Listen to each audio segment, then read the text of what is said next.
Es un placer recibir a uno de los íconos de la pintura de nuestro país, de las artes plásticas. ¿Qué tal, Ignacio Iturria? ¿Cómo le va? Muy bien, muy contento de estar acá contigo. Como te dije hoy, un ícono. Ahora, Iturria, usted que ama la pintura, su vida es la pintura, Sí, tiene la suerte de pasar desapercibido, porque la gente conoce más su arte que su imagen. sí. ¿Le gusta eso, pasar desapercibido? Bueno, va con el rol de pintor, ya se sabe que, pero es una elección también. Sí, Yo, el hecho de tener la pintura en mi vida, haberla encontrado, me permite que haya solucionado mi tema vital. Pues yo soy peleador, camorrero, no me llevo bien con nadie. Me llevo bien porque los quiero, pero tengo ciertas dificultades, tanto en el liceo, en el colegio, siempre como un encuentro, encontronazos. ¿Viste? Entonces poderme meter dentro de una habitación a desarrollar mi discurso con lentitud y con pausa, hasta tenerlo bien terminado, armoniosamente, eso me da es terapéutico. Sí, es una posibilidad que me da a mí de poder encontrarme con los demás sin mi presencia, porque a mí la presencia de los demás me impacta mucho. La gente me la llevo puesta porque me importan los problemas, todo me importa. Cinco Sí. personas que tuve por día son cinco cosas que después me quedo pensando. Repaso las conversaciones, todo ese tipo de cosas. Entonces está ahí dentro de casa, en mi estudio, ahí tengo una especie de hipnosis, me olvido todo y dejo fluir con el conocimiento que tengo, ¿no? Estamos con Ignacio Iturria, que nació en 1949. Tiene 76 años. Y hablando con algún colega suyo que también se dedica al arte y a la pintura, me dijo, en Uruguay está Figari, Torres García e Iturria. Bueno, es Y Barradas. muy generoso la visión, pero no hay que asustarse porque A en ver. realidad nosotros tenemos y se sigue haciendo una gran separación entre los que fueron y los que somos. Está mucho separada la historia. Parece que todos los muertos que están colgados no los sacan nunca de los museos, siguen y siguen y siguen, le siguen haciendo libros, le siguen haciendo cosas. Está bien, Sí. pero hay otros que también han venido después y que existen y que existimos. Entonces, no sé por qué el presente no tiene prestigio. Y bueno, acá cuesta bastante el tema del prestigio. ¿Usted se siente más reconocido en el exterior que en Uruguay, Iturria? No, tengo reconocimiento fuera de aquí y todo eso, pero acá sí, con los años y el tiempo, me siento querido, me siento... Reconocido. sí, Ujú. bueno, los artistas, los que son artistas y pintores y todo, tengo mucha relación, nos juntamos a veces, sé que pasó aquella barrera de los principios que son medio tirantes, Ujú. ¿no? Cuando estás joven y todo, siempre tenés como otros jóvenes que están peleando por lo mismo, y todo lo que sea. Cuando ya pasaste la barrera del sonido, ahí viene un respeto y te empiezan a mirar y empiezan a ver bien lo que hiciste, porque lo que haces recientemente, y sobre todo si es original, genera problemas. Ujú. No se entiende. Se entiende más lo que ya tiene antecedentes. Iturria es artista plástico, se dedica a la pintura, pero también hace esculturas. ¿Un artista nace o se hace? Eh, yo creo que nace y un poco se hace él, se fomenta, Ujú. si descubre que hay algo dentro de la vida del artista, no solo lo que hace, sino la vida, que es muy importante vivir Ujú. como artista, este, le convence. A mí desde los 3 años, me acuerdo, ¿Tres a los años? 3 años, sí, me Sí. habían operado de apéndice Ujú. y, bueno, recuerdo perfectamente toda mi niñez. Pero había un patio en casa, un patio grande, que se abría cuando empezaba la primavera, el verano, tenía una claraboya, se abría y de chico miraba y se abría y era la noche, el cielo, todo eso. Pero ese era el Sí. cielo para mí, ese cuadrado, no había más cielo que ese. Y ahí había una habitación en la cual iba, que había una vieja radio de Ajá. esas redondas, ¿te acordás que tenían Sí. adelante A como una tela? transistor. No, No. eléctrica, pero Ajá. cuando la dabas vuelta, Sí. estaba llena de bombitas, de luces, de colores. Ujú. Yo la daba vuelta y me encerraba ahí para cambiar los lugares y todo eso. Y trancaba la puerta y no dejaba que nadie entrara. Era su mundo. Sí, yo creo que ese fue el primer paso a darme cuenta que me gustaba estar conmigo. Y me acuerdo, mi madre siempre me decía que yo decía, ¿a dónde vas? Y yo le decía, a las cosas, a cocha mía, decía. Iba a mis cosas. Entonces, eso lo fui repitiendo siempre. A sentirme bien. Usted Este, tenía hermanos, ¿no? En ese sí, momento, o sea, era una familia sí. grande, ¿no? Empezaba a ser grande porque yo fui el mayor Ajá. y se fueron seis ¿Y hermanos. usted prefería estar consigo mismo que jugando con sus hermanos?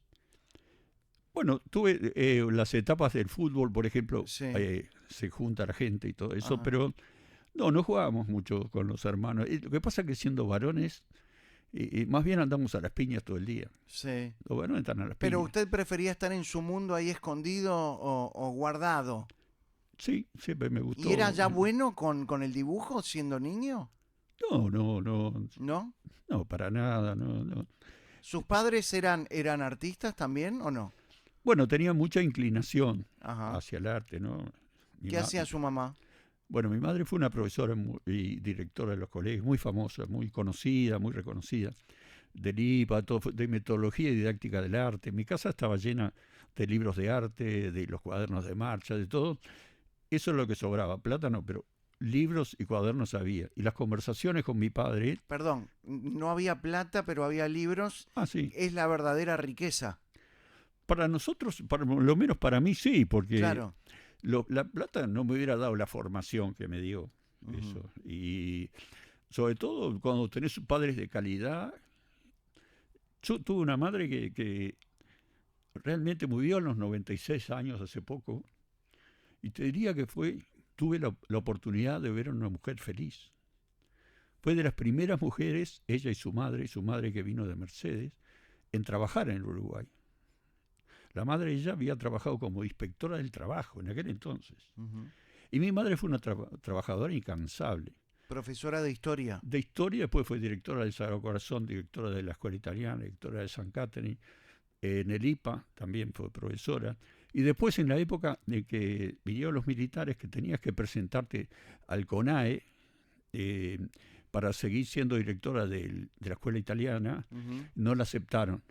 Entonces se vino a casa, teníamos una casa grande, enorme, y armó como una especie de academia, un poco surrealista, porque de repente yo entraba a mi cuarto y porque estaba el profesor de matemáticas sentado en la cama dando clases a unas chiquilines.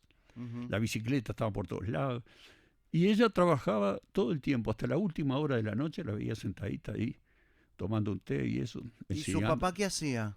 Bueno, mi padre, él vino de España Ujú. directamente, después de haber pasado la guerra española, vinieron a cobrar una herencia con su madre, de un viejo vasco que había venido y tenía unos campos, y bueno, se fue quedando. Lo más resaltable que yo le vi fue en un momento, en Canal 5, tuvo un programa que se llamaba Miscelánea. Ajá. ¿Su papá? Sí, mi padre, sí. Ajá. Y lo dirigía. En ese entonces en el programa estaban Citarrosa, Paco Espínola, Mike, todos esos estaban permanentes ahí. Sí. Entonces se formaba bueno, es lo que disfrutaba en las conversaciones después tomándose un café, ¿no?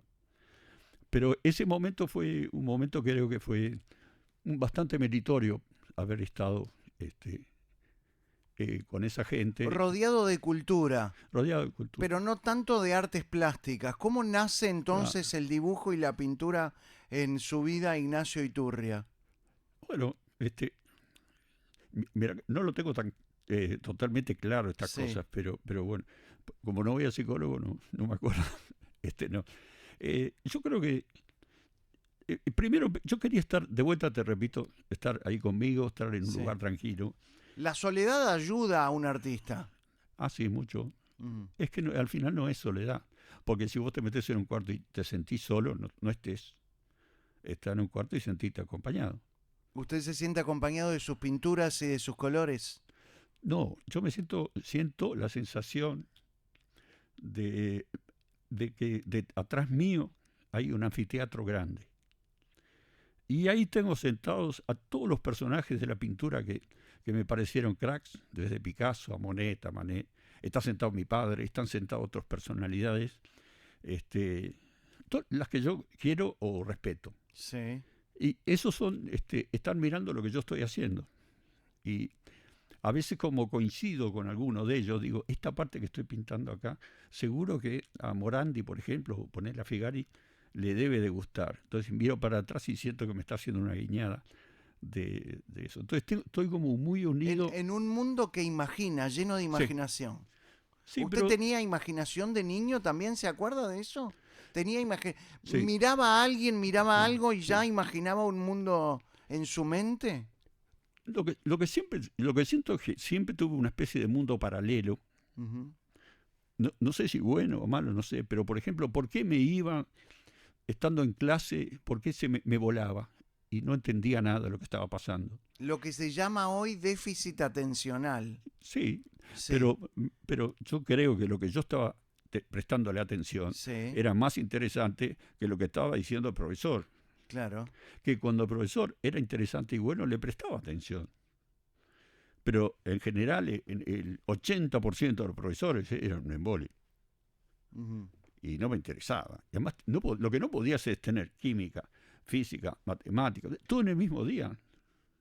Se te explota la cabeza. ¿Y usted cree que cuando tenemos física, química, matemáticas, Sí. todo el mismo día, eso de alguna manera obstaculiza la expresión artística que todos llevamos dentro? Bueno, ¿Usted siente que sí. todos podemos llegar a ser artistas? No, no, para nada. Ujú. No. Porque tampoco es como, realmente es como el tema como hablan de los curas que te llaman para que seas, ¿viste? Sí. Tenés un llamado que te dice, bueno, vos te toca. Yo sé que a mí me tocó ser pintor. ¿Por qué le tocó ser pintor? Y porque alguien me lo dijo, o me vino de algún lado. Ajá. Yo soy, vos sos pintor. Yo ¿Usted no, siente que es usted el que está pintando una obra cuando pinta o siente que hay no, algo que le lleva la mano, hay como una fuerza interior eh, que lo lleva a pintar y a generar esas obras que han triunfado en sí. Nueva York, Canadá, Japón, China, en toda Latinoamérica? Ignacio Iturria no es un nombre que pase desapercibido, no solamente en nuestro país, en todo el mundo. O sea, la pregunta es, ¿usted siente una fuerza interior que va más allá de esa concepción Mm. mental? Bueno, no me voy a poner a hacerme el raro, porque no soy ni un medio, ni me pasa por mí nada. No, pero a ver, para ser artista también hay que tener cierto grado de locura, ¿no? Totalmente, estoy de acuerdo. Ujú. Tener un razonamiento que probablemente no lo tienen los demás. Que vaya en contra de lo que Bueno, va. no me importa que vaya en contra. Sí. Y sobre todo creo que es importante, a mí lo más importante es pensar por mí mismo. Ujú. Cualquier cosa del mundo y todo, primero pasa por mí. Y yo tengo mi opinión. Y con mi opinión pueden venir 2000 enfrente, yo no me voy a dejar llevar por ninguna opinión. Eso ha Es hecho vasco. totalmente vasco. Y de Aries también. Bueno, como Todas las yo, cosas yo, como yo vos, soy ariano. sí. Sí, Es que se juntan diferentes cosas que van generando un carácter. sí.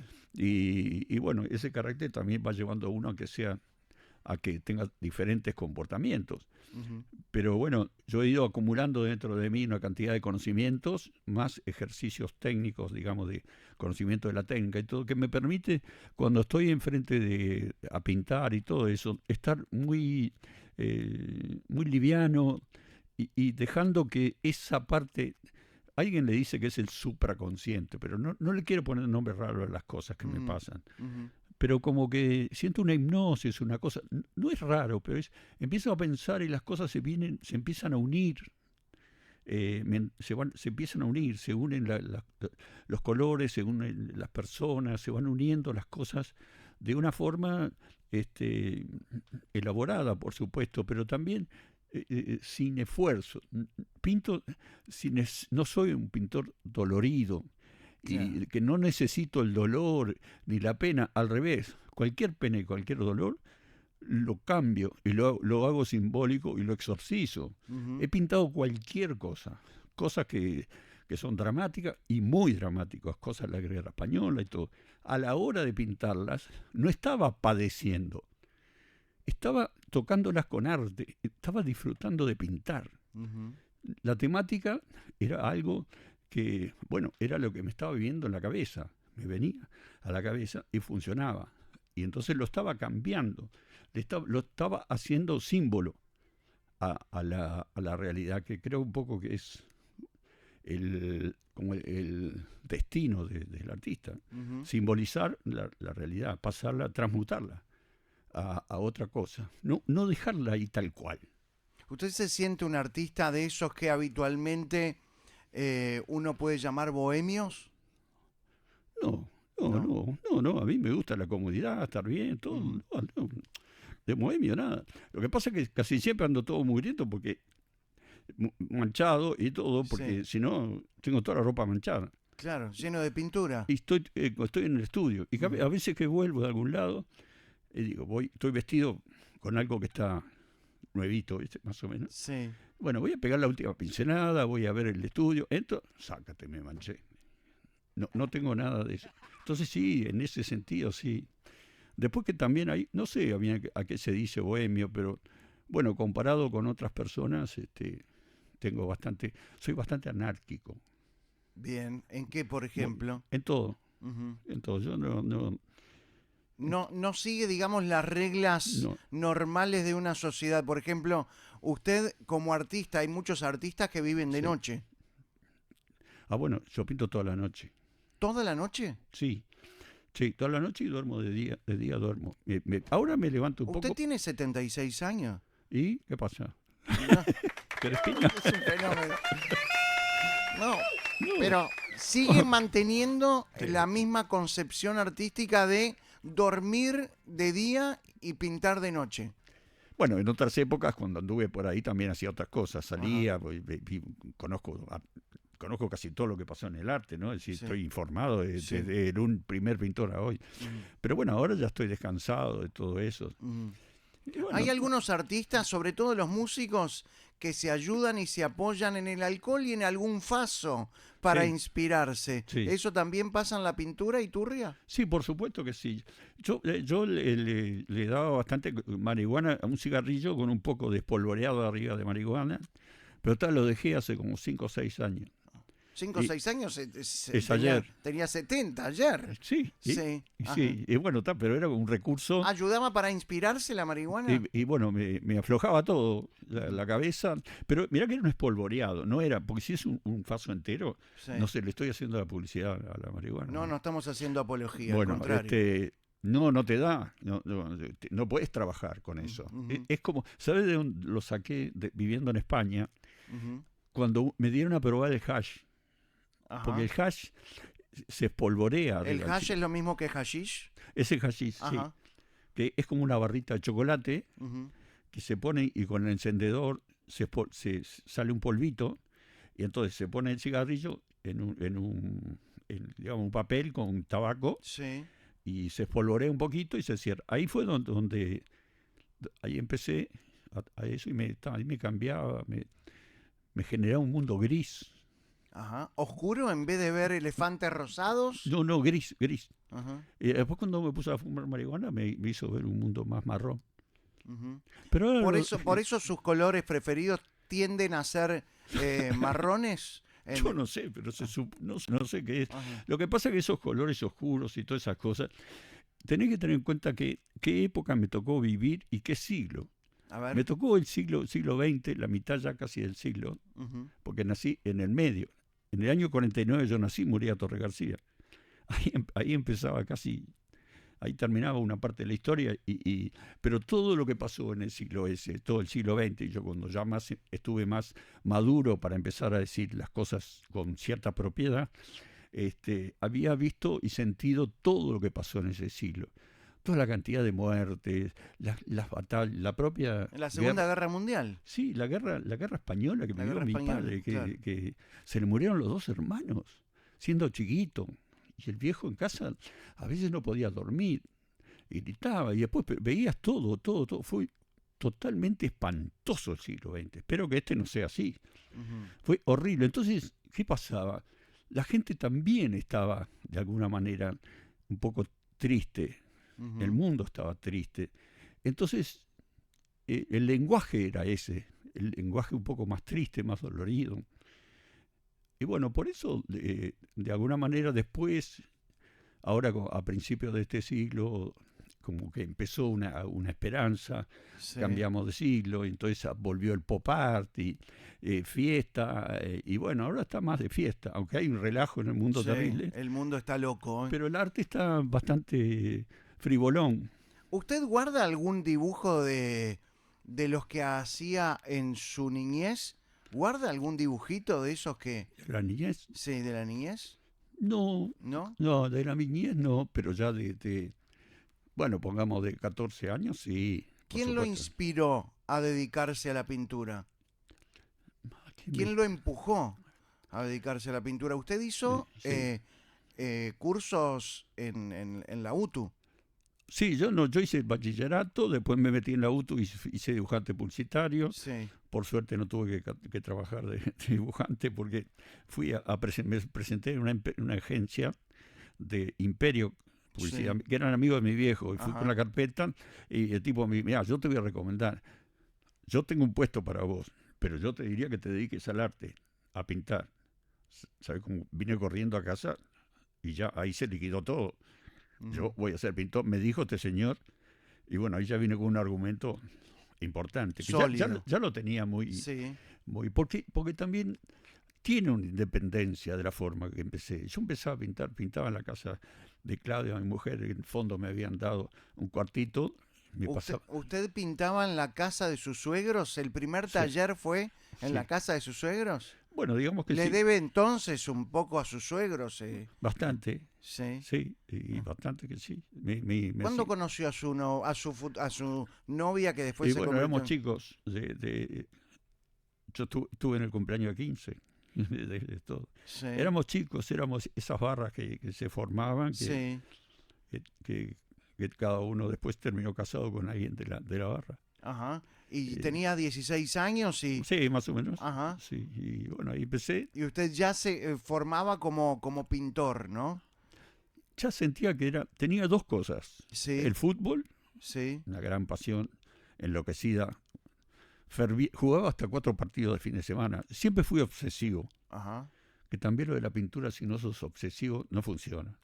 Yo tengo una ¿Qué quiere obsesión. decir obsesivo con la pintura? ¿Estar Diga, hasta que salga como uno lo imagina?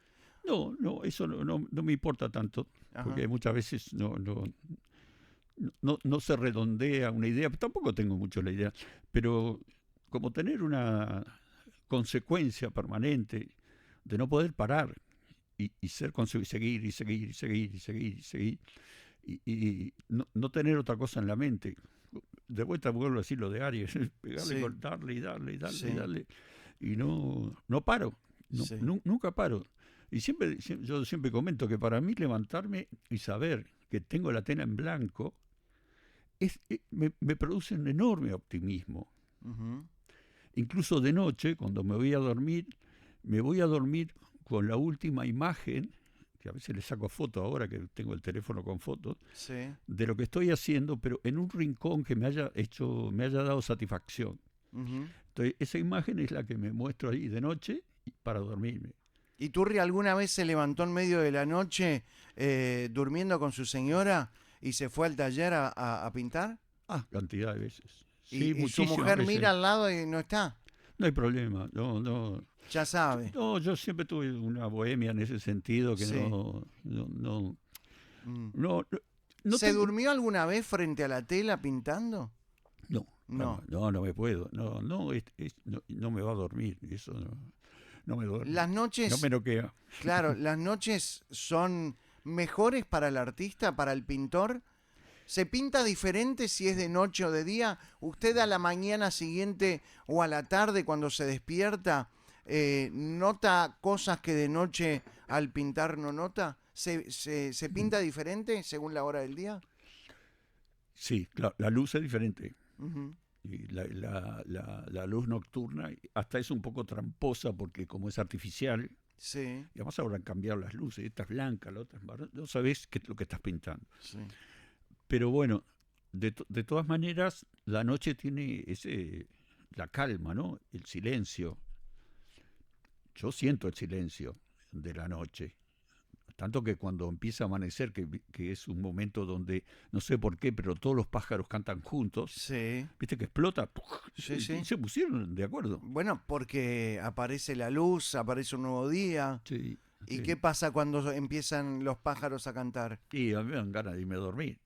O Ya sea, empieza, porque es la alarma sí, porque a continuación empiezo a sentir los ruidos de los de autos. los autos que van Claro, al cole. Y allá, como Avenida Italia, allá lejos, empiezan a transitar los camiones, claro. los cosas, popón, totón, totón, totón.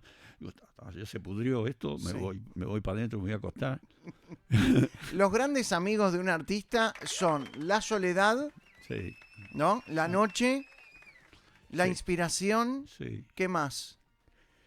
Eh, La paz, quizás. bueno, no sé, porque hay veces que no hay una paz total. Está todo como, está todo mezclado. Ujú, No, no, el tema no es que yo no me voy al paraíso, pero me voy a un lugar donde evidentemente domino.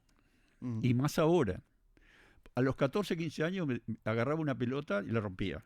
Bueno, modestamente, pero Sí, bueno, es lo que yo, más o menos, supongamos que le jugaba bien. sí, Ahora me tiras una pelota y me cuesta agarrarla, hasta con la claro. mano. Sí. Pero la pintura es al revés. A los 15 años tenía 5 brazos izquierdos. Y ahora juego de taco. Cuando Ajá. estoy en el estudio, yo solo, no estoy pensando en lo demás. Es, es lo más entretenido. Ujú. Porque tengo una liviandad, voy por los temas que quiero, no tengo nadie que me coarte, ni yo mismo. ¿Alguna Entonces, vez se emocionó mirando una pintura suya cuando la terminó? emocionarme. Bueno, en general no así, no puntualmente, pero soy emocionable. Yo soy muy. Mi vida tiene que ver mucho. Mi carácter tiene mucho de emoción, Ujú. muchísimo. Soy muy emocionable.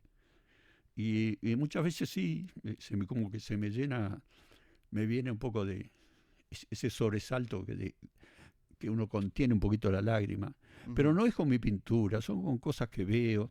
Generalmente son con cosas heroicas. ¿Alguna vez le pintó un cuadro a sus padres? A ellos, Sí, o sea, en homenaje o sintiendo, este es el cuadro de mi padre, este es el cuadro de mi mm, madre. bueno, han aparecido, esto que te contaba de que mi madre estaba trabajando cuando hizo la academia en casa, Sí, había un jardín grande y eso, y había una ventana donde siempre estaba ella eh, y un alumno al lado, quiere decir, la cabeza de ella, con el pelo recogido, sí. una frente amplia y al lado un alumno. Los cuadros de mi casa pinté varios, en que ella estaba en esa ventana. En otra estaban mis hermanos en la terraza, una casa de 3 pisos enorme, de art déco, vieja, pero hecha pelota. Y otra que estaba mi padre en el muro, sentado, esperando al cartero. Cuando nos fuimos a España, no había las comunicaciones que hay ahora. Ujú, Entonces mi padre, que se había quedado nervioso, porque en aquel entonces irte a pintar era un poco raro, claro. estaba pendiente de las cartas. Y entonces estaba pendiente del cartero, que venía con aquellas carteras de cuero, ¿te acuerdas? Sí, con las Y, mochilas, el bolso, sí, y cargando. Sí. sombrero. Y claro, cuando a veces pasaba y no se detenía, no había carta. Y él lo llamaba el asesino. Hoy vino el asesino, no trajo nada. Bueno, ahí está él pintado. Después hice un retrato grande de él sentado ¿Ese es el casi. cuadro que se llama La Carta? Sí, es ese, sí, ese. Llegan cartas y eso. Está muy raro ese cuadro porque también está ambientado en un tiempo donde está todo bastante tenebroso. Las cartas las traen los pescados negros. No sé, ahí se van mezclando porque la verdad que no es puntual. Yo decir, voy a pintar a mi padre. No, yo voy a pintar y aparecen.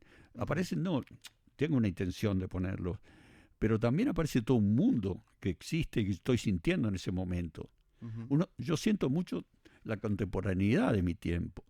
Ahora, por ejemplo, me han salido cantidad de cosas hace un tiempo, de toda esa locura que empezó a aparecer con las redes y todo, que son miles de cosas. Entonces todos los cuadros están cruzados por cosas, son imposibles de retener, de leerlos. Pero ahora me han aparecido las guerras. Y después empecé a mirar y digo, pero parece increíble, porque me mandaron unos amigos, me mandaron fotos de las guerras así, de ahora, no de la guerra, de los escombros de la guerra, ¿no? Sí. Y estoy ahí metido en eso, y la verdad que apareció de una... No fue que yo me senté y digo, voy a hacer esto, es que lo estoy viviendo. Estamos con Ignacio Iturria. Ignacio Iturria ha vendido cuadros en todo el mundo. Ha hecho exposiciones en las grandes galerías de arte. ¿Le molesta hablar de dinero? ¿Es un prestigio que un artista vivo pueda hacer dinero con su arte?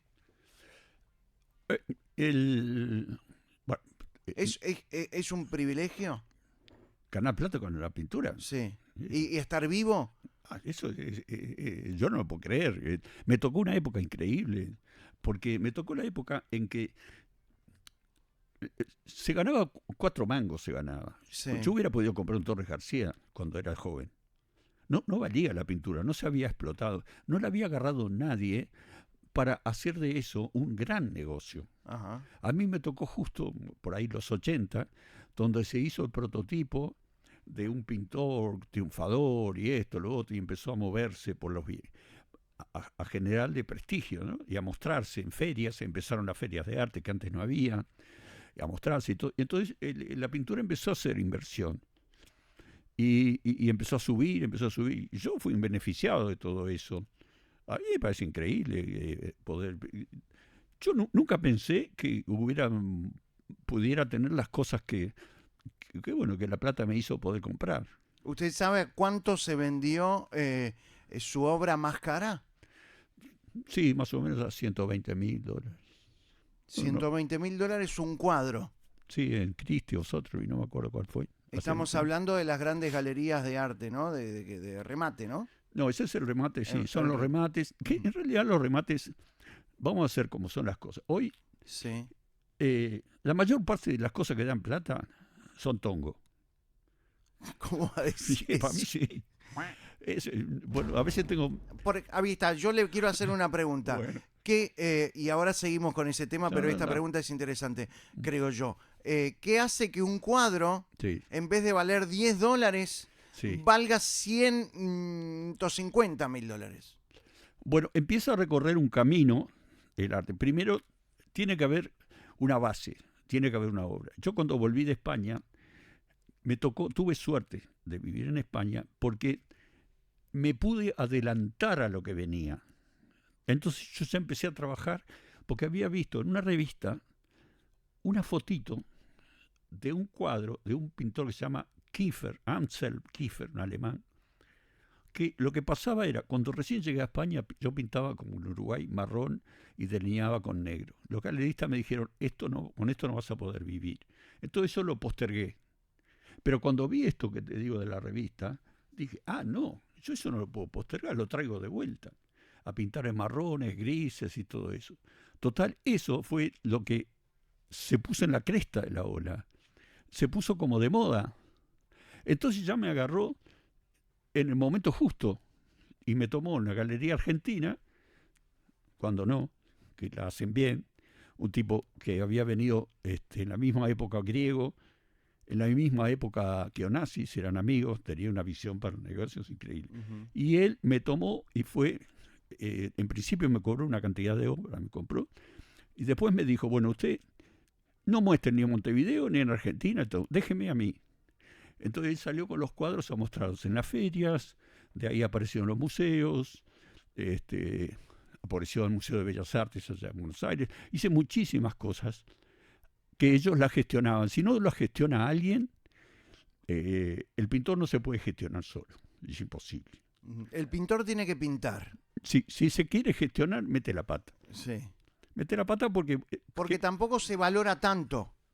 El pintor, está bien lo que digo, el artista no se valora tanto o no valora tanto su obra como el que se dedica a la comercialización.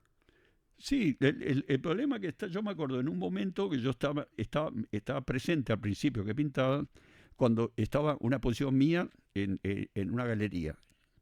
Entonces yo escuchaba los comentarios y veía qué cuadro se vendía. Si yo quiero vender mi cuadro, me voy a casa a hacer lo que la gente quiere. Pero si yo no sé y no me entero de esas cosas, más vale estar alejado. Más vale estar alejado de todo, para mí. ¿Por qué Van Gogh no vendió ningún cuadro? Y bueno, era otro tiempo. Otra época. Otra época. Y no sé quiénes otra cantidad de pintores vendieron, no se sabe. Ahora, también la novela que se hizo alrededor de él remarca eso cuando...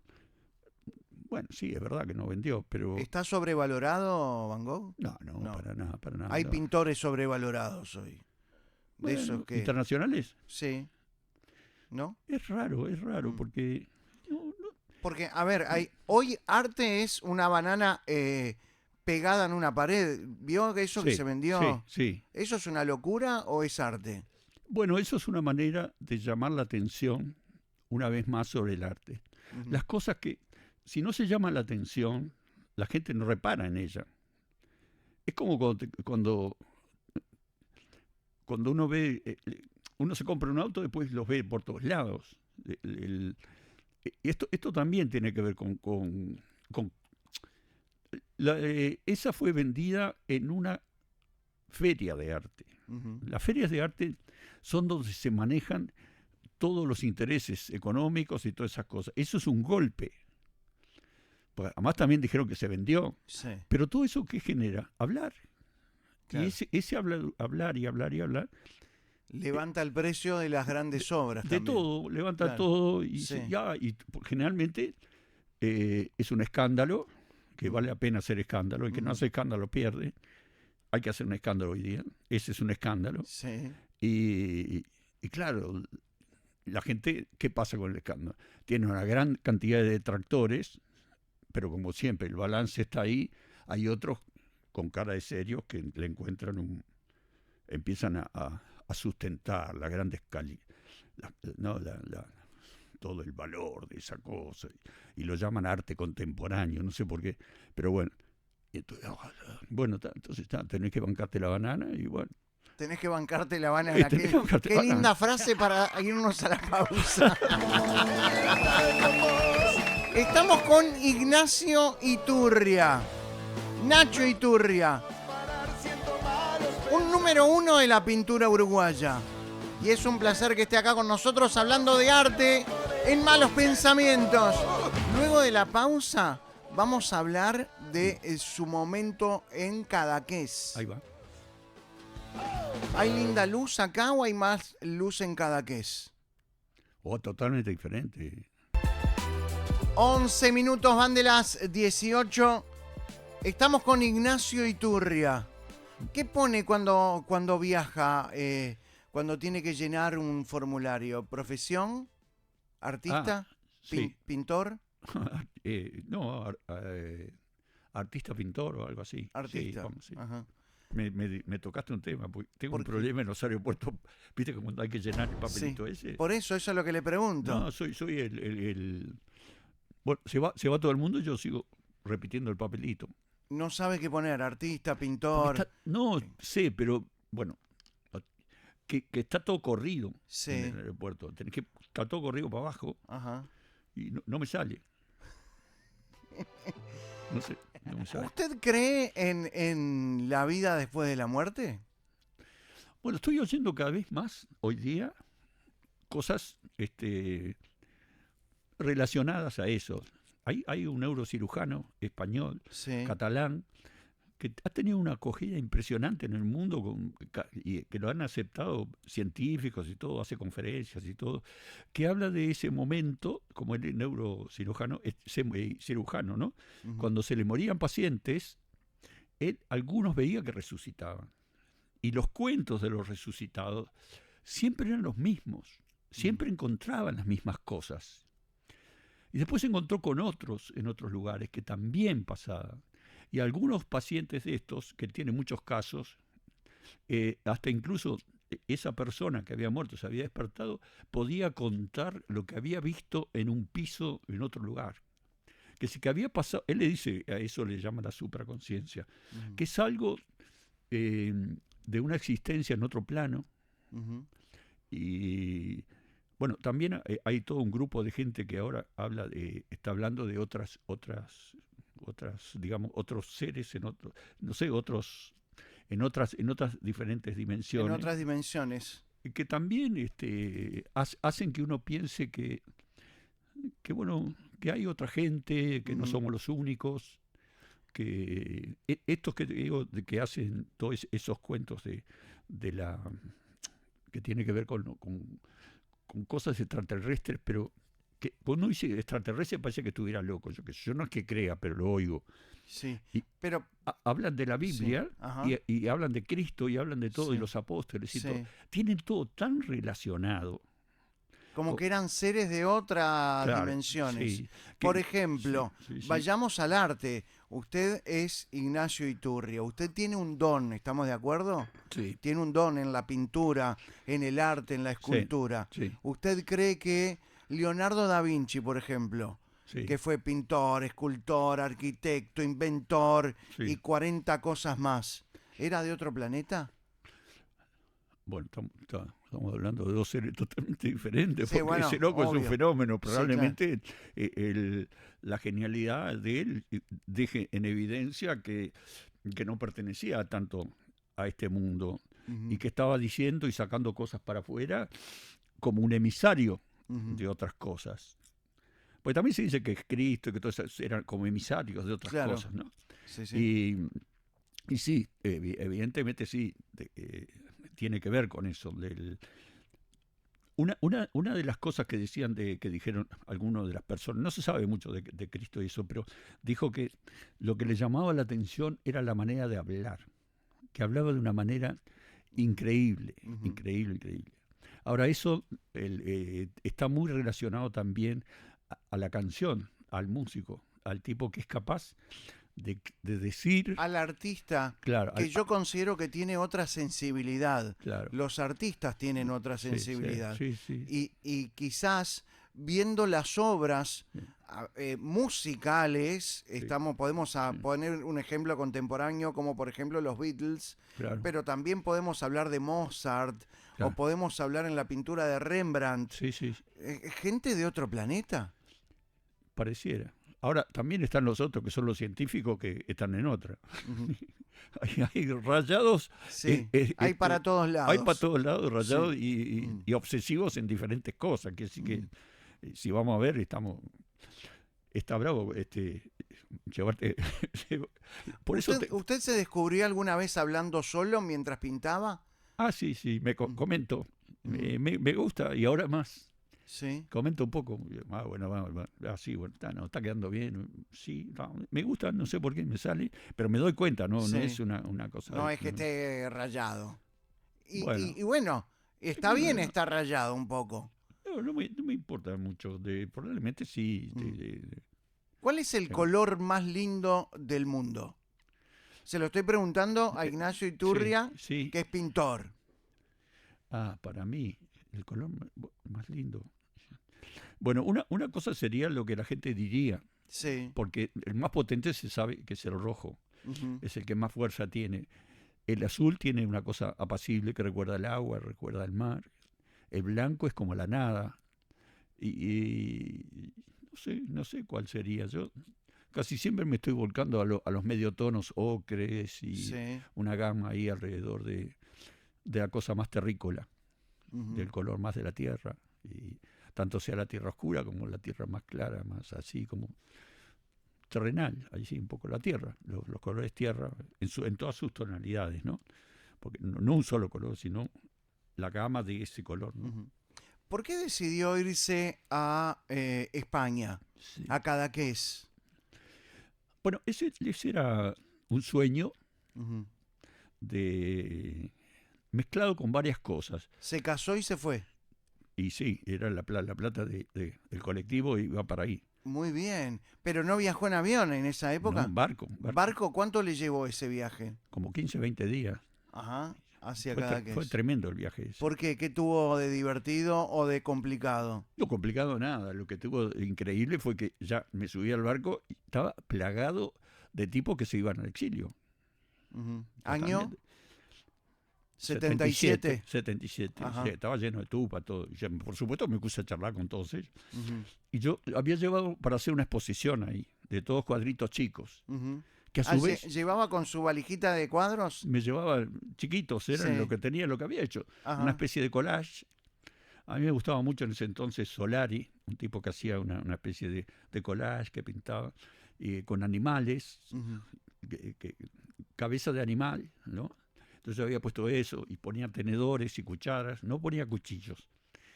Y bueno, tuve que hacer la exposición ahí, me dieron un lugar y ¿En el barco? en el barco. ¿Hizo una exposición en el barco? Sí. Esto es genial. O sea, vengo con mis cuadritos. Opa, ¿podemos Claro. hacer una exposición? No Sí. me diga que los tupas te afanaron los cuadros. No, pero Podría haber pasado, ¿eh? pero se pinchó porque ¿Por qué? duró un día la exposición. ¿Un día? Porque dejé que me pusieran los nombres. ¿Cómo que dejó que se pusieran Yo no le había puesto nombre, nunca le puse nombre a los cuadros. ¿No le puso nunca nombre a ningún cuadro? Alguna vez sí, por Sí. un compromiso, pues yo no estoy haciendo una composición Sí. que tiene un título y después pinto el cuadro. Yo qué sé, están 1000 cosas dentro del cuadro. Ujú. No puedo direccionarlo. Pero entonces había que ponerle títulos, y todo, el coronel hijo de perra, el milico no sé qué, no sé cuánto. Pues sí, ponelo, yo qué sé.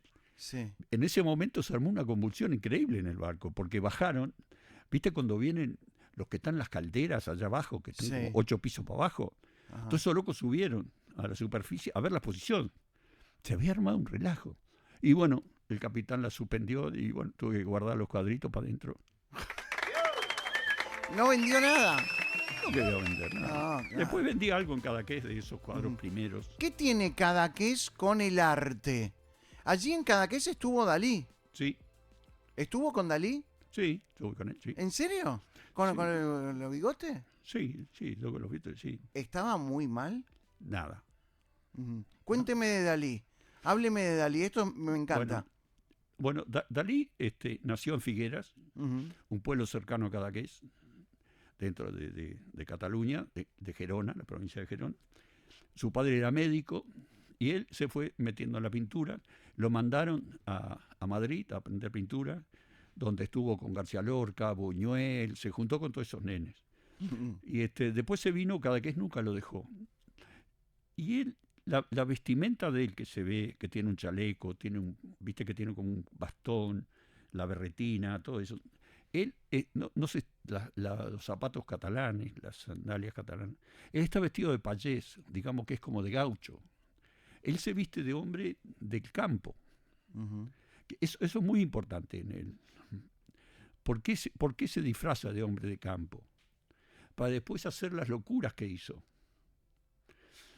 Entonces, gente que yo conocí mucha gente. Perdón, las locuras que hizo las hizo totalmente conscientes, no estaba. Siempre. Claro. Sí, pero ahora que lo veo más, que veo cosas en el Sí. teléfono y todo eso de él, eran unas locuras totalmente relativas que hoy no impresionarían a nadie.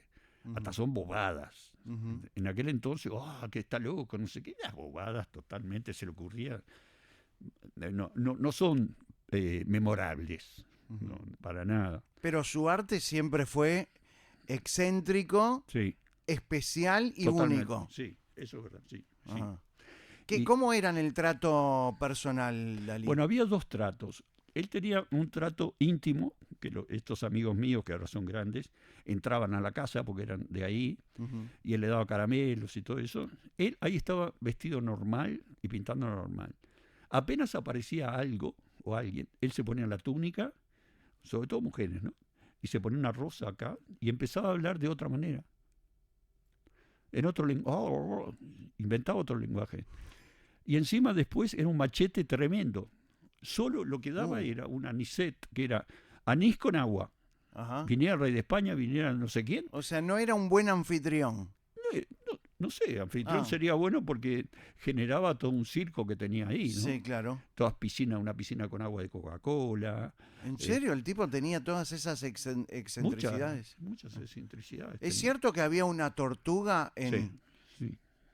Él tenía, en donde él estaba, estabas ahí en un salón oval. Usted entró a la casa de Dalí. Sí, sí, la conozco Claro, la casa. claro. Y sobre todo ahora se puede entrar. Sí, claro, pero estuvo con Dalí. No, ahí no. Yo Ah, lo conocía a Dalí fuera, fuera. de ese lugar. Ajá. Y tampoco busqué la relación con él por una razón de estatus pictórico Mm, y relación de edad. Si yo no hubiera podido. ujú, Me acuerdo que había un pintor amigo argentino mío que lo perseguía mm, para tratar de. Bueno, ahí sí. tengo una anécdota, pero no la voy a hacer, pobre argentino. Ok. Este, El argentino se palanquea solo. sí Sí, se palanqueó ahí. sí, claro. Le llevó los cuadros a mostrárselos, y una pavada. Pero esa tortuga, Sí, ¿qué pasó? Uno estaba fumando y de repente ponían el cenicero, sí. pero de repente el cenicero estaba en la otra punta. Y era que arriba de la tortuga le había puesto el cenicero. Dalí, claro, en vez de tener un cenicero arriba de la mesa, Sí, el cenicero estaba pegado a la caparazón de la tortuga. ahí va, sí. Entonces la tortuga pasaba, uno hacía con el cigarro, le tiraba la Sí, ceniza. por ahí se quedaba quieta. Pero la iba a buscar de vuelta y estaba en la otra punta. ¿Y dónde está el cenicero?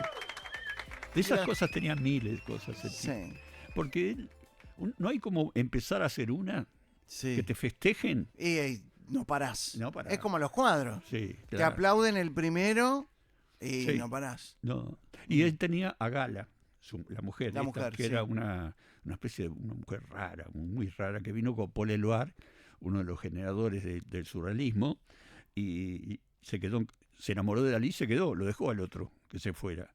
Y ella fue la que lo fomentó más al surrealismo, Ujú, lo metió en surrealismo y además lo culturizó, ujú. que sí que se le debe mucho a Gala lo que fue Dalí. Y vivieron mundos bastante separados. Él en un momento le regaló un castillo a ella, Epa. el castillo de Púbol, Ujú. donde ella vivía en el castillo de Púbol, y tenía permitido que ella tuviera las relaciones que quisiera, Mirá Dalí. siempre y cuando Dalí... sí. Qué mente abierta la de Dalí. Sí, pero Dalí no... Siempre y cuando Dalí, ¿qué, perdón? Siempre y cuando Dalí, para ir una semana antes, le mandase una carta diciéndole que iba. Claro. Pero Dalí nunca tuvo sexo, no dejaba tocarse ni tocaba. Eso me lo contó a mí una persona que era del séquito de él. Ajá. No tenía sexo. No, él lo que generaba Sí. orgías. Hay uno que se llama Carlitos Lozano, él trabajaba en la ópera Heard Ujú. y lo conoció a Dalí en Nueva York. Y después, a partir de ahí, se enamoró de él y lo siguió por todos lados. Opa. Y entonces, por ejemplo, en el Ritz de París, Ujú. en la sala, me contaba él, ¿no? Que Sí, había sí. estado y que él formaba parte de eso, digamos, en el salón de arriba, Sí. ahí se armaba todo un relajo, ¿viste? Todo lo más importante de París. Ajá. Todo el mundo desnudo, hablando cualquier relajo. Ajá. Este con este con este. Lo de ahora Sí. es lo mismo, ¿viste? Claro. No hay Siempre ninguna novedad. Sí. Pero después que terminaba eso, Sí. bajaban al comedor, todos de smoking y frac, y se presentaban. Madame no sé qué, no sé cuánto. Ahí se presentaban y había pasado. Estaban todos en pelota, claro, y después Después cenaban juntos. cenaba y ¿Qué era tal? ¿Cómo le va? esa doble. Sí. Esas son cosas bastante surrealistas, Ujú. pero la gente que está ahí está predispuesta a esas cosas. Claro. Ujú. Y bueno, las maneja. Otra vez en París lo que le pasó fue que estaban en una mesa así grande y estaba, digamos, la dueña de la sociedad, Sí. la más importante, la que si no sos amigo, medio que no existís. No entras. Y cada vez que iba a hablar con él, iba a hablar de él, decía, perdón, ¿cómo es su nombre? Imagínate a Dalí que le digan eso, la Sí. bronca que le daban. Claro. Y empezó a tomar rencor hasta que se terminó, quedaron ahí parados y vino, como de allá venía, corriendo, le pegó una patada en la pierna, la quebró. ¿Dalí a la Sí, mujer? le quebró la pierna, la llevaron al hospital. Nunca más se olvidó el nombre de Dalí. Claro. Y Hola, Dalí, ¿qué tal? ¿Cómo le va? Nunca más. Y los Sí. demás tampoco. Ujú. En Nueva York también hizo eso. Cuando no pasaba nada en una feria de arte que estuvo, nadie escribía, él vino y rompió la vidriera y quedó todo lleno de vidrios por todos lados, primera plana del diario. Y a partir de allí empezó a Ahí llenarse está, de sí, gente. claro, y era el momento, él se dio cuenta que era el momento del inicio de la publicidad. Ajá. Él se dio cuenta de la fuerza y el peso de la universidad, de la De la de publicidad. la publicidad. Ujú, Y no había tanto, estaba Paris Match, estaba Life, y todas esas revistas, salían siempre, él y Picasso. ujú, Bueno, y lo utilizó bien los medios que le tocaron en su mundo, en su época. ujú. Ignacio Iturria, ¿cuál fue el mejor pintor de todos los tiempos? Es muy difícil responder una pregunta así porque es muy Ah. amplia, pero hablemos de sus gustos. Yo tengo pila de gustos. Tengo muchos amigos, muchos parientes. Yo, en realidad, lo que me ha pasado cuando ha pasado el tiempo es que al principio, aquellos libros que habían de la Pinacoteca de los Genios, de los primeros, que no entendías nada. Entonces, todo eso lo fui postergando. Ujú. Pero pues ahora los entiendo a todos aquellos pintores del principio. Y, los entiendo y además me parecen súper contemporáneos. Y les tengo cariño como si fueran parientes todos, son todos parientes míos, son amigos que forman parte de mí, forman parte de la historia del arte. Ujú, Yo no puedo prescindir de la historia del arte. ujú. Hay mucha gente que ahora prescinde de la historia del arte y cree que ahora, a partir de ahora, todo eso no existe y empieza de vuelta la historia del arte. Yo no creo en eso. Ujú. Yo creo en todo eso. A todos ellos, en algún lugar y en alguna zona, los revaloro. Ahora, ¿qué es lo que me pasa? Cuando tengo que viajar, Sí. ¿qué libro me llevo? Picasso. Abro, no necesito llevar nada, abro en cualquier lado una página, lo veo a Picasso y me da una gana de pintar impresionante. Ujú. Es como una... Es inspiración. Sí, Mm. bueno, es una cosa impresionante, ¿no? No sé, Ujú. no le erra. Y en nuestro país, ¿quién sería el número uno de todos los tiempos? De todos los, Estamos hablando de Torres García, estamos hablando de Figari, Blanes, estamos hablando de ¿quién? Páez Vilaró. bueno, número uno. Yo, la verdad que de vuelta te digo que no, los tengo medio... Hay diferentes cosas. Hay un pintor que es Figari, Sí. que tiene una condición muy importante y muy uruguaya. Tanto Torres como él y todos. En una época se iban a Europa, Ujú. estudiaban, veían cosas y traían a Uruguay las novedades. Que si traían lo que habían aprendido. Torres García trajo el constructivismo, Sí. el movimiento constructivista, y bueno, con eso generó cosas. Pero Figari trajo como el puntillismo, las manchitas chicas de los pintores franceses, y lo trajo aquí a Uruguay. ¿Pero qué hizo? Lo hizo de una forma más desenfadada. Como que trajo aquella idea de aquel sistema de pintar con pinceladitas chicas y todo, pero le dio humor. Entonces empezó a pintar los temas nuestros, pero totalmente flojo y metiéndole cierta comicidad a las cosas. Dicen que cuando estaba pintando transmitía al partido. Acaba el caballo, el matungo, puro hueso, con el perro, el cusco que se le mete entre las patas y la negrita que sale por allá a saludar. Y era impresionante cómo transmitía y la gozaba y se divertía. Relataba mientras pintaba. Relataba mientras Su pintaba. pintura. Claro. Ajá.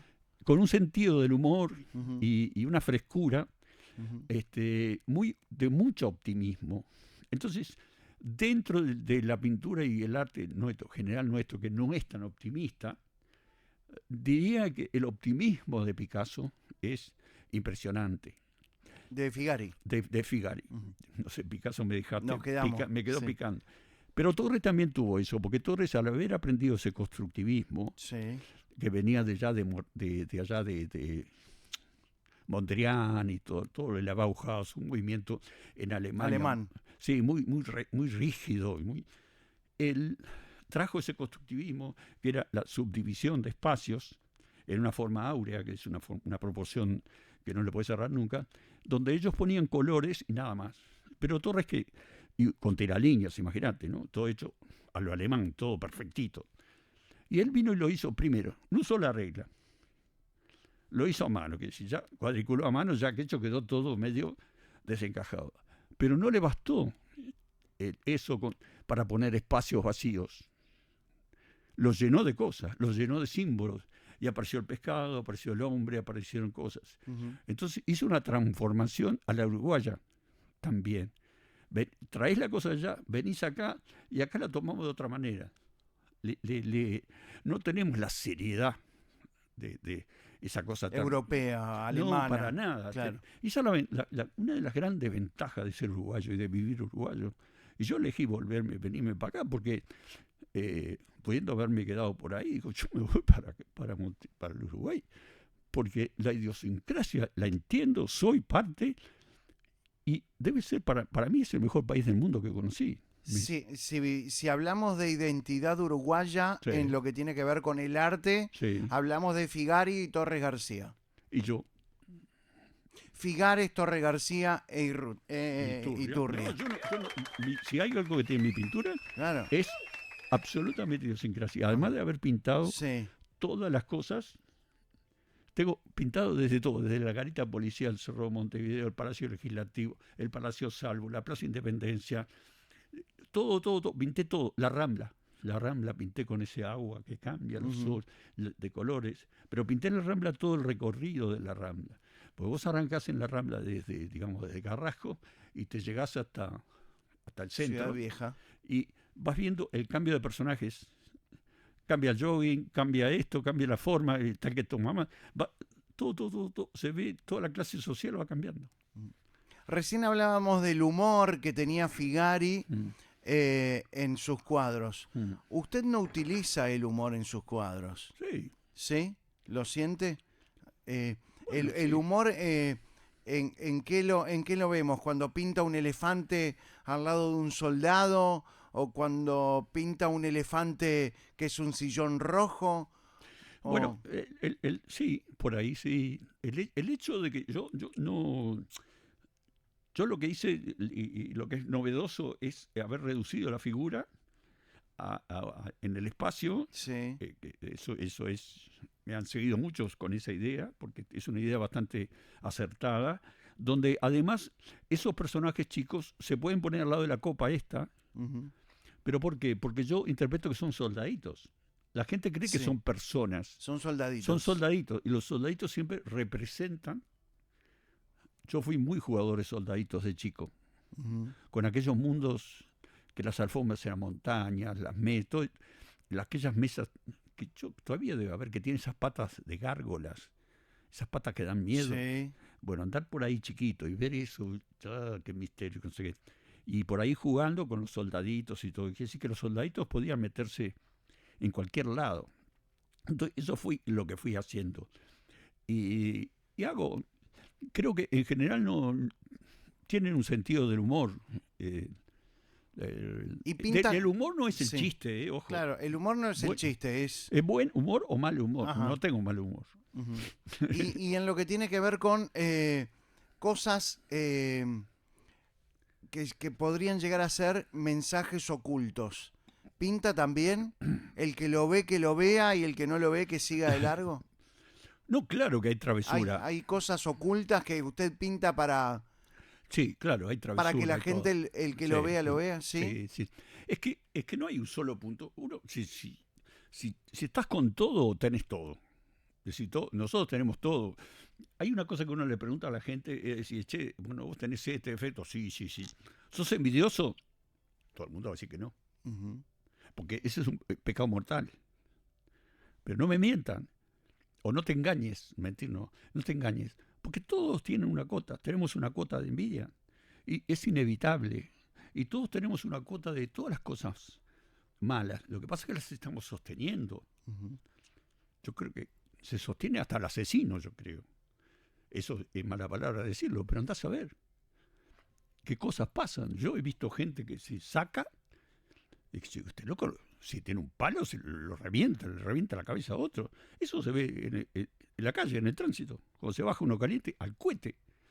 Que sí que tenemos 1000 cosas que están ahí. Ahora, en la pintura no se esconde nada.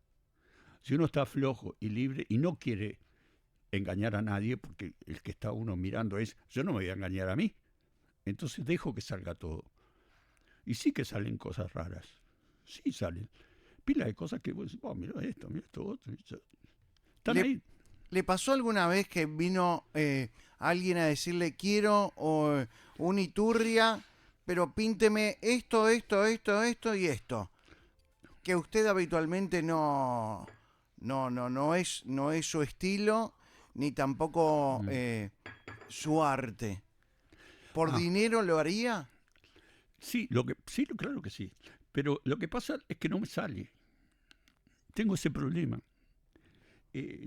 No me sale. No puedo hacerlo. No es a pedido. Yo alguna vez hice algunos retratos que me pidieron. Los hice con buena voluntad. Me salió para hacerlos. Hizo de mujeres desnudas también. Sí, claro. Bueno, fuera que no aparecieran mujeres desnudas. Claro. Sí. Ah. Sí, ¿Cómo elige las modelos? ¿Cómo elegía las No, modelos? lo que pasa es que todo lo mío, todo lo que yo tengo es mental, es haber visto A ver. y haber, por todo, todos vimos mujeres desnudas por todos lados. Sí. Si hay algo, hasta en el cine. Entonces te queda Sí. y yo que sé, tengo más reflexión sobre las mujeres que sobre el tipo. También he pintado hombres, pero no sé, prefiero pintarlas. Tienen como otra armonía, otra, es más curvas las formas, más diferentes. Ahora, si me piden, sí, pero me acuerdo que el director de la Galería Praxis, que trabajé con él 25 años. La Galería Praxis es una de las galerías más importantes de Buenos Aires. De Buenos Aires. Sí, y Nueva York tienen también.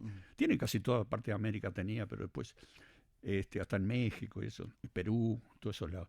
Y claro, él de repente quería, porque tenía un cliente que quería determinada cosa, y yo ya no lo estaba haciendo. Entonces él me venía a tratar de aflojarme. Siempre me ganaba espacio porque me dominaba, en el buen sentido. Sí. Me convencía, un tipo muy espiritual, muy especial. Y me decía, acuérdese, Iturria, ¿qué sentía ese día que pintó eso? ¿Cómo se sentía? Entonces, eso significaba retrotraerte a ese momento, saber dónde estabas, qué estabas sintiendo. Él pretendía que yo hiciera eso. Claro que, evidentemente, no sé, puede ser que, no me acuerdo si lo hice o no lo hice. Si me salía, lo hubiera hecho, ¿no? Sin ningún problema. Lo que pasa es que muchas veces cuesta, si quiero repetir algo, nunca me va a salir como aquella cosa espontánea. La espontaneidad no se puede imitar. Lo genuino. Sí. No se puede imitar. ¿Le molesta que lo imiten? ¿A mí? Sí. Hay una cosa que me molesta, es que cuando son malos. Imitame pero bien. Claro, y si es mejor que yo, muchas mejor, gracias, sí. Aprendo. Pero cuando veo, y además, en general, agarra y te sacan cosas, ¿no? Me sacan muchas cosas. Ideas que están en los cuadros. Ajá. Yo pienso, pero ¿y vos, cómo no tenés orgullo ¿por qué tenés que pensar con ideas que hizo otro? Si cuando todo lo que hacen los demás, yo siempre digo, todo lo que está en la historia de pintura, sabelo y aprendelo. Todo eso que aprendiste y viste es para no hacerlo. Y si no lo haces, vas a hacer vos mismo. ¿Cómo puede hacer eso? Y después, si lo hacen, y encima no te dicen a veces que no, estuve mirando, no, tratan de huir. Sí. Y se le nota. Ahora, si es bueno lo que hizo, es mejorado a veces y han metido otras ocurrencias dentro del mundo que yo planteo. Y bueno, eso me suma. Y además hay algo que es importante, que siempre pienso, si no existo en los demás, no existo. Es decir, sí, en mi contemporáneo tengo que existir. Si no estoy en algún lugar del cuadro, si alguien no tomó algo de mí, es como si yo no hubiera tomado nada de Torres. O no hubiera tomado nada de alguien que fue contemporáneo a mí, de Ramos, o de quienes fueran, de Solari, como decía hoy. es que tiene que estar dentro del cuadro uno. Si uno no está dentro del cuadro de los demás, no existe. Y a veces a uno le da bronca y celos. Si vos qué haces, no, copiá, mirá, ¿por qué? Por algo será. Estamos con Ignacio Iturria, es un número uno de nuestro arte, de la pintura, un artista plástico que ha ¿Qué le pasa en las manos? ¿Tiene frío? ¿En las manos? Sí. No, me viene con un movimiento. Ajá. ¿Pasa todo el tiempo con las manos en movimiento? ¿Un pintor está constantemente en movimiento con las manos? No, no, las tengo quietas. Lo que Ajá. pasa que ahora estando acá, no sé, me pongo nervioso. Porque el tema de esto de tener que conversar, y a veces siempre me pone... Es medio raro esto. Cuando pinta, no, y viene, por ejemplo, ¿usted tiene cuántos hijos? Son 4 hijos. 4 hijos. Cuando eran niños, Sí. ¿tenían prohibido entrar al taller a hacer ruido o a charlar con papá? En el taller no fue más difícil sobre todo por trabajar de noche, ¿no? Ajá. Ellos salieron artistas, ¿Los 4? los 4. Ajá. Y, ¿A qué se dedican? bueno, Nacho toca con Mandrake, y los druidas también. Claro, Mandrake Wolf. Sí, Sí. ellos son el dúo, Sí. que es un crack en la música. Nacho está totalmente dedicado a la música. Después está Sebastián, que ahora me va a venir a buscar, que es actor. Estudió en Nueva York, en Page, y anda hizo cosas allá en España, hizo cosas acá, tiene movimiento. Y después las chicas, mi hija vive en España, tiene una galería y le tiene una tendencia al arte dentro del tejido, no es que haya explotado. Y mi hija Antonia es fanática de la fotografía. Le tengo que pegar un empujón para que exponga más, porque salieron más prudentes de lo necesario. Ignacio Iturria ha hecho la Fundación Iturria en Uruguay. ¿De qué se trata la Fundación Iturria? Bueno, la fundación fue una consecuencia de que Nacho hiciera música y de parte mía la pintura. Primero compramos la casa de al lado de la nuestra, porque iban a construir un colegio, no sé qué cosa, y bueno, Claudia lo compró. Yo no estaba acá, estaba fuera del lugar, estaba en Europa. Yo le pregunté, ¿se puede comprar? ¿Tenemos plata? Me dijo, sí, bueno, está a comprar. La compró, al principio no sabíamos bien qué hacer. Después con el tiempo fue todo, hacíamos diferentes cosas, hasta que fue quedando en música, pintura, cerámica, foto ahora con Chiqui y Antonia. Y bueno, ahí en eso fue redondeándose en esas cosas. Y la base de todo es fomentar las vocaciones,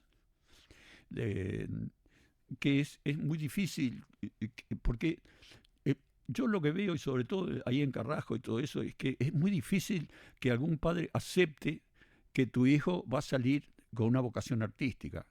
¿Todavía sucede eso? Más que nunca. Sí. ¿Qué vas a hacer con la plata que hice yo? ¿Quién la va a manejar? ¿Quién la va a arreglar? Sí. Y además, qué pavada es, porque no entienden. Hay la gente que está en el negocio, es muy difícil que también entienda de arte o que entienda lo otro. Es cierto. La gente hoy día es muy monotemática. Cuando yo era chico, la gente estaba mucho más metida dentro del mundo del arte, de la conversación, había más tiempo para hablar de filosofía, de la vida. Hoy día no habla nadie de filosofía, ni de literatura puede ser, pero hoy casi no se lee tampoco. Está todo el mundo con el teléfono. Claro. Y está bueno el teléfono también, yo no lo niego, pero es otra velocidad de las cosas. Entonces los chicos les cuesta, y a veces aparece uno que vale la pena lo que está haciendo, tiene un oído musical impresionante, tiene todo, le gusta, lo quiere, le gusta más que el colegio, y lo llevan para otro lado.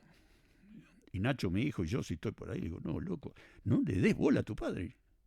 Pero muy difícil no darle bola al padre, muy difícil. Y después hay otra gente, hasta incluso gente que ya es un poco mayor, que dejó, que ya no puede dedicarse, y le ha gustado, que también va y se apasiona y encuentra mucha cosa ahí dentro. Además de encontrar un grupo, de los grupos de arte, que lo acobijen a uno, ¿no?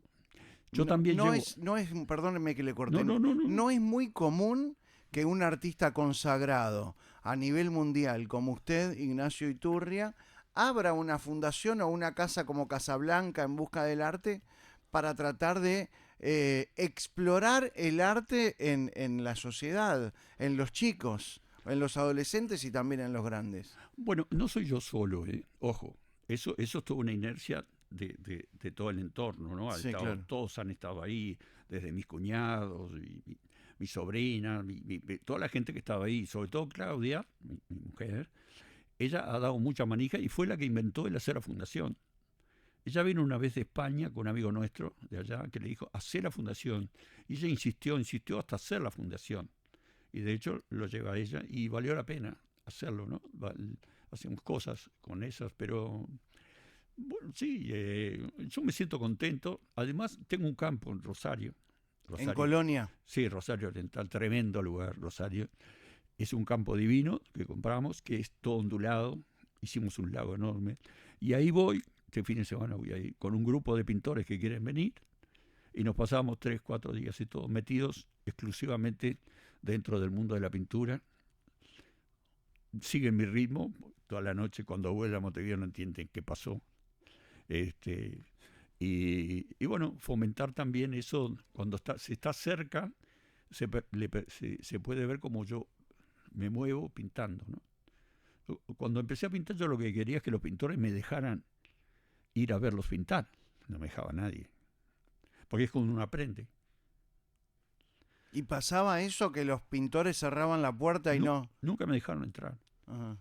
Porque en aquel entonces cada uno había inventado una técnica Ujú. y se basaba en esa técnica y la escondía.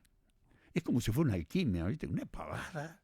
Y no era fácil, era difícil, Sí. no era difícil sacarlo. Pero bueno, estaban clausurados y no te dejaban. ¿Qué tipo? No puede ser, no te dejan ver. No dejaban ver como hacían. Yo creo que hasta Torres se escondía. Ujú. Ignacio Iturria, cuanto más conoce uno al artista, más conoce también a los cuadros, porque cuando uno expone, usted ha tenido muestras en muchas partes del mundo, en muchísimas ferias y galerías y demás.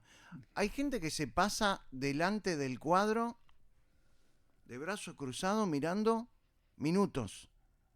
Y Que hay se veces queda. que no se entiende nada, Sí. que la gente no entiende. ¿Cómo se hace para entender un cuadro? Bueno, en primer lugar tiene que haber la voluntad de explicarse y de decir algo interesante. Está bien, pero tenemos una galería, un cuadro. Sí.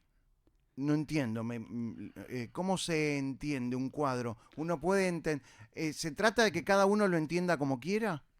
No, hay cuadros que sí. Bueno, en realidad cada cuadro sugiere cosas y abre caminos a cosas que uno ya recuerda o que tiene en su Ujú. cabeza.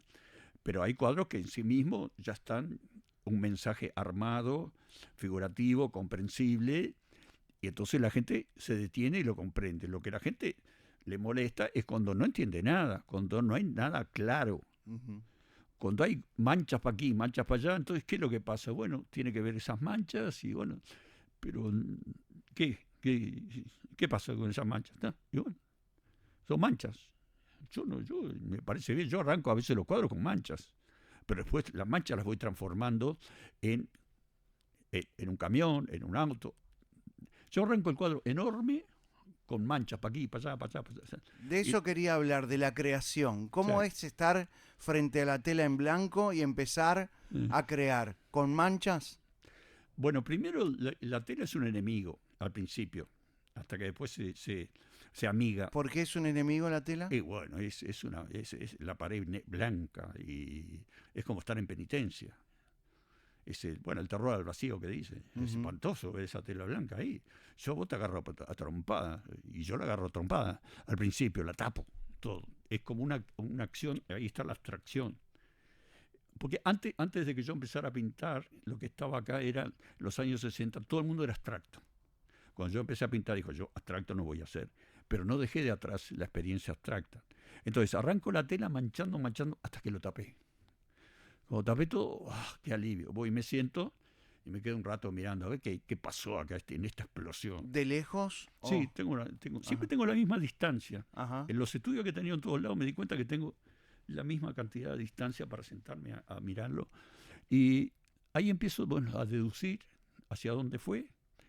Y bueno, esas manchas empiezan a conformar figuras, siempre relacionadas entre sí mismas. Y ahora la gran cantidad de manchas tiradas para aquí, para allá, para otro lado, me ha permitido hacer un mundo totalmente como el de ahora, convulsionado. Ujú. Con toda la información, miles de cosas, pasa un camión para allá, pasa una cosa, hay un edificio, hay una señora, hay un perro, hay un caballo, más grande, más chico, como que hay muchas cosas que no se abarcan en un momento. Ahí a Casablanca van muchos los niños, ¿no? Que van siempre a las Ujú. escuelas, y como que recortan pequeñas escenas. Dentro del cuadro se pueden hacer pequeños cuadritos. Sí, son cientos de cuadritos que se van juntando. Y bueno, también es un poco la experiencia, lo puedo hacer eso sin mirar nada, la experiencia de tantos cuadros pintados, que yo ya sé cómo son las cosas. Ujú. Entonces sé que esto... ¿Le molesta repetirse? No, yo tengo cosas mías que se reiteran, pero no se repiten porque vuelven a venir las cosas, como si uno estuviera haciendo un círculo Ujú. y fuera dando vuelta, y de vuelta llega a lo mismo, pero llega cambiado, llega después de ese recorrido, pero siempre vuelvo a mí mismo, y yo no renuncio a mis signos o mis símbolos, vuelvo a repetirlos, porque me costó encontrarlos, y tampoco es que sean tantos, pero ¿para qué buscar más si ya tengo los símbolos de las cosas que a mí me interesan? Después Los de animales, sí. los animales, perdón, cuéntenos. No, los Los animales. soldaditos. Claro, el elefante, por ejemplo, es una cosa Sí. que fue el mono, los caballos, como que tengo, en realidad son cosas que uno tiene en la cabeza. Si le dijeran, decime 20 cosas seguidas, y va a repetir esas cosas que las tenemos metidas. Sobre todo quienes tenemos una época, a mí, yo recuerdo mucho en mis cosas la época personal. Eh, la época mía tiene que ver con las revistas de Tarzán, de la pequeña Lulú, de todos esos personajes. Están muy presentes en mí, y también están en los cuadros presentes. A la gente mucha gente que es de mi edad también, aunque tengo cosas de hoy que me permite poder enfocar a otra gente de hoy. Ujú. Pero la gente que es de mi tiempo se ve reflejada en esos recuerdos, que por supuesto que los pongo, porque imagínate las ganas que me dieron a mí, de la felicidad que me produce a mí poder pintar a Tarzán, o poder pintar al Tantor, era el elefante. El elefante Tantor. Sí, lo puedo hacer. Y la otra vez estaba escuchando a García Márquez, Vargas Llosa, Ujú. que él decía que la madre le había dicho que él se había puesto a escribir para terminar los libros que él había leído, o para continuar los libros que él había leído. Es decir, para un tipo de literatura no termina ahí, quiere seguir el cuento. A mí me pareció interesante que diga ¿Cuándo eso. se termina un cuadro? Buah, el cuadro se termina cuando él quiere, cuando ya llegó un momento. Hay un momento que ya está, que uno se da cuenta solo que ya está, bueno, hasta que llegó. ¿Le No, pasó alguna noche de irse a dormir conforme con el cuadro que había hecho sí. y a la mañana siguiente, a la tarde siguiente, cuando vuelve al taller, borró todo esto y puso otra cosa? Buah, tan así no, pero dejo cosas pendientes. Ujú. Ese es el tema. Y dejo cosas pendientes, pero siempre dejo las cosas en un término que no sea fracaso. No me voy a dormir con un fracaso. Es muy buena frase, ¿eh? Bueno, no Tiene sé. que irse con el corazón lleno, Sí, contento del arte sí, que ha mañana sigo. plasmado. No, digo, pará, mañana sigo, pero contento. Como con un amigo que mañana está jugando al fútbol. Digo, pará, mañana vengo. Es lo mismo. Pero frustrado no me voy. Nos vamos a la pausa, última pausa. Está saliendo una pinturita esto, ¿eh? ¿Sí? ¿No? Para mí sí, yo estoy contento, pero soy yo que hablo, así que para mí ya lo sé. ¡Pausa! Estamos con Ignacio Iturria. ¿Cómo le va, maestro? Bárbaro, ¿Está qué bien bárbaro. que le diga maestro? ¿Le gusta que le digan maestro? No es muy habitual en Uruguay. Fuera de acá sí. Ajá. Y fuera de acá es bastante habitual. Se refieren así, como un doctor le dicen doctor. Pero acá no, nosotros siempre bajamos un punto a la gente. No te dicen maestro acá nadie. Acá en Uruguay no le dicen No se maestro. usa, no se usa, ¿no? Pero porque es una cuestión de no mostrar cierta jerarquía a la gente. ¿Será? ¿Somos envidiosos? ¿Cómo No, somos no. los uruguayos? No, eso no. Sí. Nos pasamos de sobriedad muchas veces. Ajá. Sobrios para abajo. No sé, Ujú.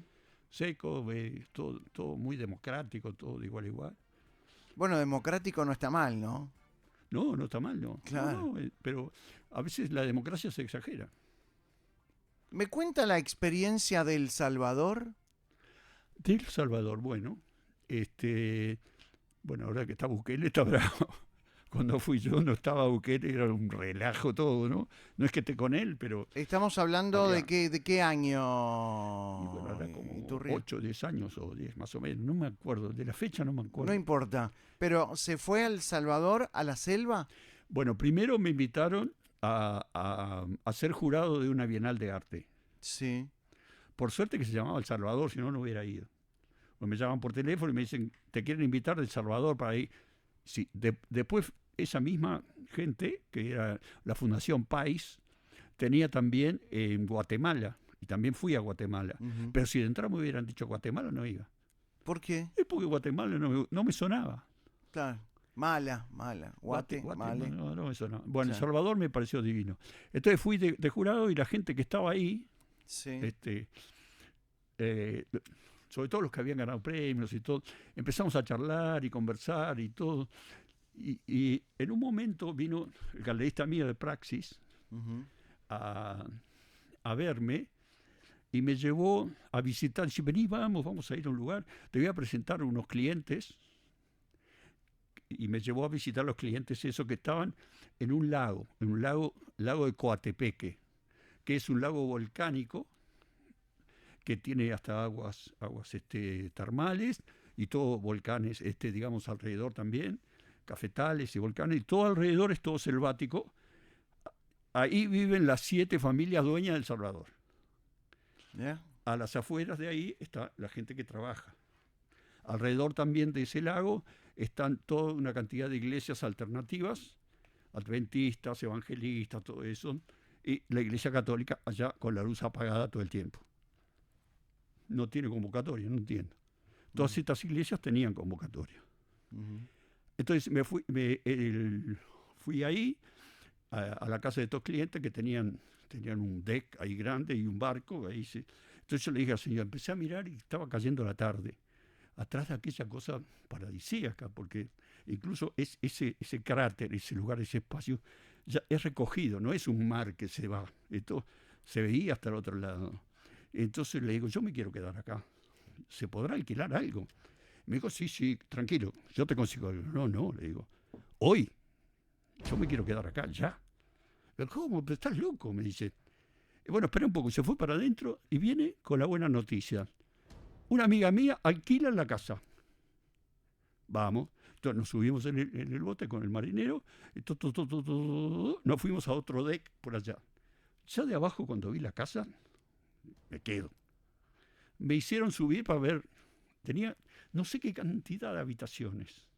Enormes cantidades. Un garage, de todo tenía. Y no era caro nada más. Yo ya lo miré y dije, no, me hicieron subir a ver los baños, todas esas pavadas que te hacen ver. Bueno, total, me quedé, la primera noche me quedé ahí. Imagínate, una mesa enorme de vidrio. Solo fui la primera noche. Ujú. Y ahí había una chica con el marido que vivían ahí y el hijo. El marido andaba con una Mauser para cuidar porque se le metía a alguien, tiraba tiros para arriba. Y la chica toda vestida de azul y blanco, como en las películas. Los dos sentados ahí en una mesa inmensa en la cabecera y todo afuera, toda la selva, la cosa así, con candelabros y todo. Muy, muy de película. Y después fueron cayendo los pintores que me habían dicho, andá, que nosotros vamos contigo. Entonces vinieron todos y se quedaron a trabajar conmigo. Tuve casi como un año ahí trabajando. Y después venían de otras partes de El Salvador, sabiendo que había una locura ahí, no sabían qué, y venían a quedarse. Y siempre había lugar para eso. Y después en un diario de ahí El Salvador salió la cosa así, un elefante blanco en la selva de Coatepeque. Pero un titular así, como una cosa rara. Y eso generó también más como un poco más de eso.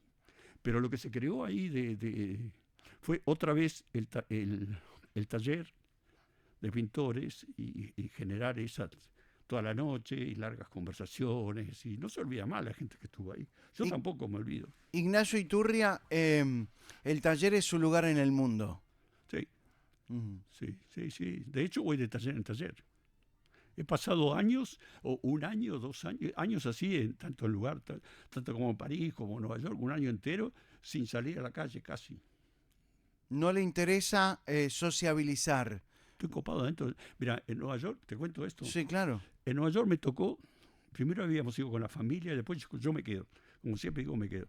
Tengo que conseguir un estudio. Su familia ya está acostumbrada, ¿no? Que Totalmente, nadie me dice usted nada. se queda, esté donde esté, usted se queda adentro pintando. Sí, porque ahí, cuando estaba en El Salvador, todos nos juntamos y nos fuimos a Cuba, a conocer Cuba. Y cuando yo venía en el avión de Cuba, digo, ¿y si me quedo en Miami? Quédate. Y me quedé en Miami. Quiere una casa ahí también, al lado de un lago, ahí me quedé A pintar.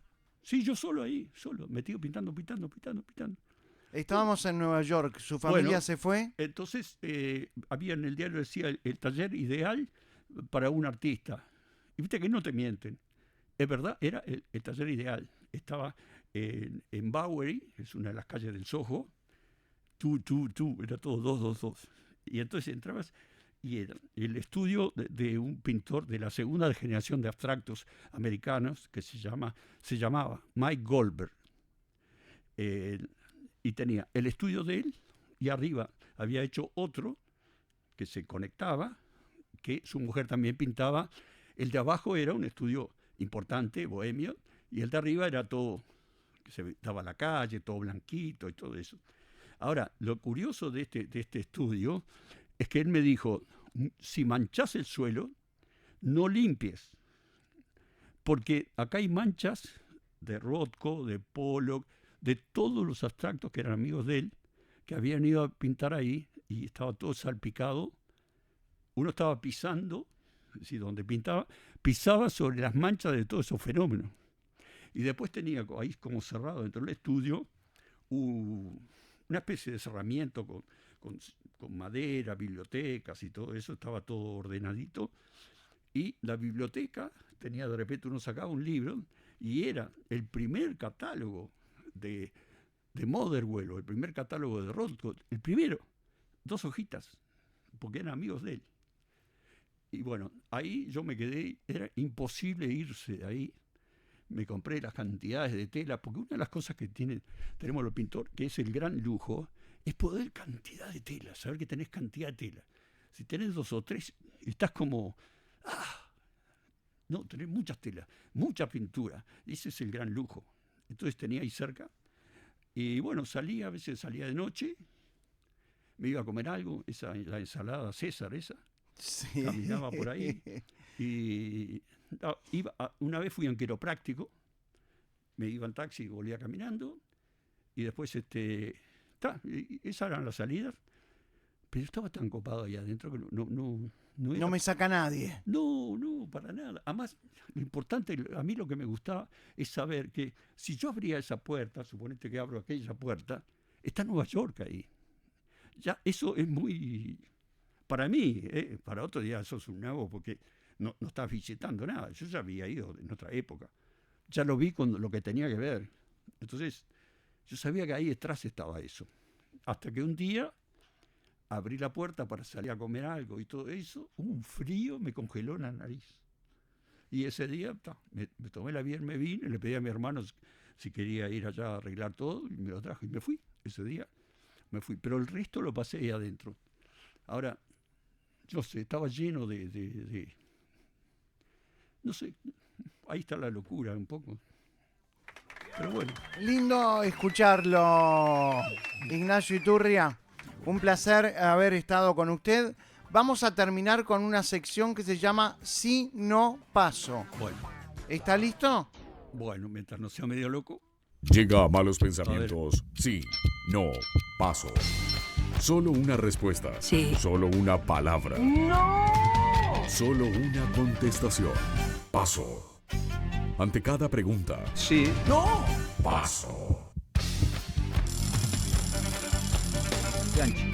Estamos con Ignacio Iturria, un artista plástico de primer nivel a nivel mundial. Bueno. ¿Se siente así? Sí. Puse en muchos lados y todo, pero a nivel mundial y son otros, son Botero, esa gente. Claro. Yo ¿Expuso con Botero alguna vez? sí, bueno, yo estaba en la galería, estaba en Galería Malboro, Sí. y él estaba Malboro, estaban todos esos, porque la galería esa de Nueva York que puse estaban todos, en esa época, ahora le fue mal, se cerraron. Y me acuerdo que una vez salió un aviso en una revista News que decía Manolo Valdés, Iturria, o Botero, Iturria. Es Epa. que yo cuando lo vi me molesté. ¿Por qué? Mirá cómo son las cosas, ¿no? ¿Y qué me ponen con estos vendedores? Una desubicación, ¿viste? He tenido muchas desubicaciones personales, pero tienen que ver con un orgullo extraño, que no es merecido, pero no es... Tendría que decir, sí, que bueno, pero en ese momento no me cayó bien. Estaba tan metido en un hecho, trabajando muy serio, que todo aquello que fuera excesivamente comercial Ujú. me resultaba un poco Molesto. como que no valoraba tanto Ujú. eso, porque estaba loco, pará con la fábrica. Está bien que llegues a un lugar, pero no fabriques, no es necesario. Si vos lo que necesitas son unos pinceles, que es un palito con una plumita, una tela y unos óleos. ¿Qué necesitas más? No necesita más. ¿Para qué necesita más? Además, Botero se pasaba el día pintando, o pintaba mucho. Pero le gustaba mucho otras cosas, no sé. Vamos a jugar al sí, no, paso. Vamos. Solo puede responder sí, no y paso. Pero el paso solo en 2 oportunidades, ¿eh? ¿Cuántas preguntas son? 5.237. No. No. Ojo. Ojo. ¡Vamos! ¿La muerte valoriza las pinturas de los artistas? Sí, no, paso. Sí. ¿Alguna vez sintió que estaba sobrevalorado? Eh, Sí, no, paso. bueno, sí. ¿Ser un artista exitoso depende en parte de la suerte? No. ¿El arte es más trabajo que inspiración? Trabajo, inspiración. No. ¿Las pinturas son 100% un valor intangible? 100% valor tangible. Y sí. ¿Una silla en el medio de un museo es arte? No. ¿El arte moderno por momentos roza lo ridículo? Sí. ¿Los criterios para definir quién es un gran artista son confusos? Sí.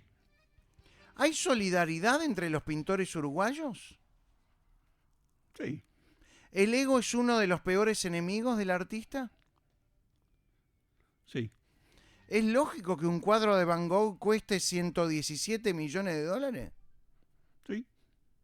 ¿El valor de un cuadro representa realmente la calidad de la pintura? No. ¿Casablanca es una manera de devolver lo que el arte le dio? Y sí. ¿Esta entrevista fue una pinturita? Claro. Sí. Gracias, Iturria. Sí. Un placer. Muchas gracias. ¿La pasó bien? Muy bien. Me encantó. Bueno. Un placer conocerte. Gracias. ¡Nos vamos! ¡Gracias a todos! Con la zurda, vos. En la tarde somos locos.